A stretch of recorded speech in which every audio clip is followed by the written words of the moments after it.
The first time they saw her hauling planks and tools toward the mouth of the cave, the laughter came easily. It echoed across the quiet valley, sharp and cruel, bouncing off the rocks as if the land itself were mocking her. People stopped on their porches, shaking their heads, whispering jokes about the woman who had clearly lost her mind. Building a cabin was one thing, but building one inside a cave was something else entirely. To them, it looked like desperation disguised as foolishness. To her, it was survival. And none of them yet understood that one day, those same people would stand at that very cave entrance, frightened and begging for shelter. Before the story continues, if you believe in the silent hero, in second chances, and in stories where quiet courage changes everything, please take a moment to like this video, comment, share it with someone who still believes in humanity, and subscribe to the channel. Your support keeps these powerful stories alive. Her name was Abigail Turner, a soft-spoken woman in her late 30s who had arrived in the small mountain town of Cedar Ridge, Colorado, with little more than a battered pickup truck and a past she rarely spoke about. Years earlier, she had lived a comfortable life in Oregon, married to a man who promised security and delivered control instead. When the marriage collapsed under the weight of emotional abuse and mounting debt, Abigail walked away with nothing but her freedom. She tried starting over in cities, then towns, but every place felt loud, crowded, and unsafe. Eventually, she followed a quiet instinct that led her to the mountains, where the air was thinner, the nights were colder, and the silence felt honest. Cedar Ridge was a kind of place where everyone noticed newcomers, especially ones who kept to themselves. Abigail rented a small, run-down trailer at the edge of town and worked odd jobs, cleaning cabins, fixing fences, helping older residents with chores they could no longer manage. She was reliable, paid on time, and invisible enough that people didn't bother asking questions. But when the trailer park was sold and rents doubled overnight, Abigail found herself with a choice she couldn't afford to make: leave again or find another way to stay. That was when she noticed the cave.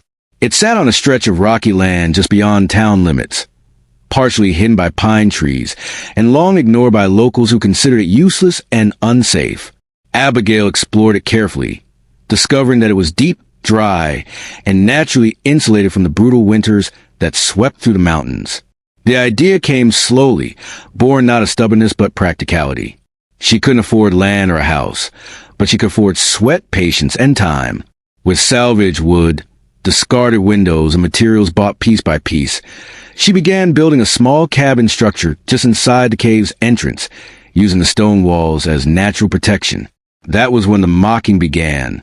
Neighbors laughed openly, calling it foolish, dangerous, even embarrassing. Some warned her she would freeze or be buried alive. Others accused her of lowering property values or attracting trouble. A few men stopped by just to gawk, offering sarcastic advice she never asked for. Abigail listened quietly, nodded politely, and kept working.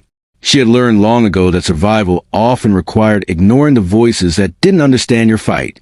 The work was slow and punishing. Her hands cracked and bled.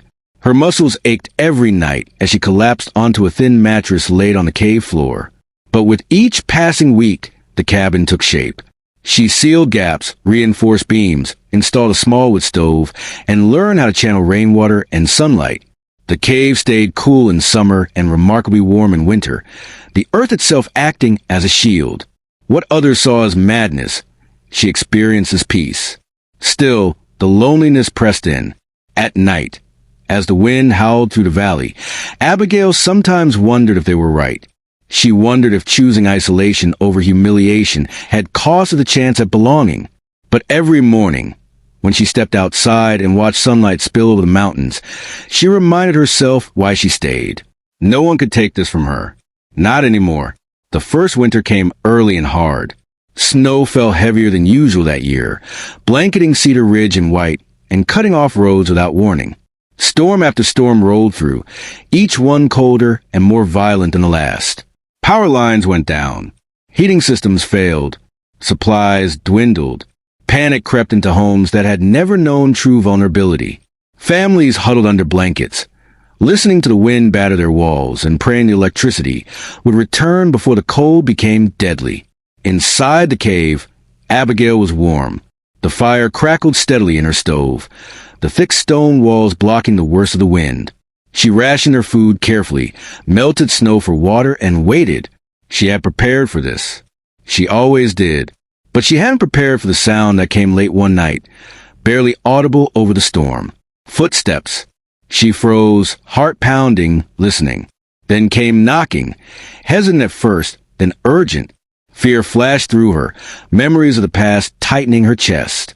She approached the entrance slowly, lantern in hand, and saw silhouettes through the swirling snow. Familiar faces. Neighbors. The same people who had laughed, who had warned her she was foolish, who had shaken their heads as she built her cave cabin. Now they were shivering, desperate and terrified. Their homes had lost power and heat. Pipes had frozen. One family had young children turning blue from the cold. Another elderly couple had nowhere else to go. The town shelter was overcrowded, and the roads were impassable. Someone remembered the woman in the cave. Someone remembered the jokes. And someone swallowed their pride long enough to knock. Abigail didn't hesitate. She ushered them inside one by one, helping them remove snow-covered coats and boots, guiding them toward the warmth of the fire. She gave up her own bed, shared her food, and tended to frostbitten fingers with careful hands. The cave that had once been a symbol of mockery became a refuge, its walls holding not just heat, but humble silence. Word spread quickly. More people came as the storm raged on. Abigail organized them instinctively, assigning tasks, keeping the fire going, rationing supplies so everyone had enough. Children slept peacefully for the first time in days. Elderly neighbors wept quietly, overwhelmed by gratitude and shame. No one laughed anymore. When the storm finally broke and roads reopened, the town of Cedar Ridge emerged changed. Homes were damaged. Pride was bruised. But something else had shifted too. People looked at Abigail differently now, not as a strange woman in the cave, but as the one who saved them when it mattered. Offers of help came flooding in.